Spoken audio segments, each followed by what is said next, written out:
হাই friends, মই চুৰং চেনেলত সম্প্ৰচাৰিত হৈ থকা খৰচমুখী ধাৰাবাহিকখনৰ আজিৰ খণ্ডটো চাবলৈ বহুত বেছি ভাল লাগিব, কিয়নো আজিৰ খণ্ডটোত ত্ৰিদীপ ঘৰলৈ যাব আৰু তেতিয়া মাকৰ আগত পৰীৰ দেউতাকক ৰাস্তাত পাই ঘৰলৈ লৈ যোৱাত যে পৰীৰ মুখত হাঁহি বিৰিঙিছে, সেয়া দেখি মই শান্তি অনুভৱ কৰিছোঁ।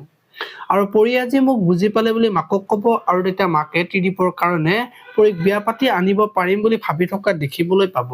এইফালে আকৌ পৰী আজি মা হ'বলৈ ওলোৱা কথাটো গম পাই চিন্তাত পৰিব আৰু মোৰ লগত এয়া কি হৈ গ'ল, কি উত্তৰ দিম, মানুহে দেখোন মোক চৰিত্ৰহীনা বুলি হাঁহিব বুলি এইফালে আকৌ পৰী আজি মা হ'বলৈ ওলোৱা কথাটো গম পাই চিন্তাত পৰিব আৰু মোৰ লগত এয়া কি হৈ গ'ল, কি উত্তৰ দিম, মানুহে দেখোন মোক চৰিত্ৰহীনা বুলি হাঁহিব বুলি কান্দি থকা দেখিবলৈ পাব।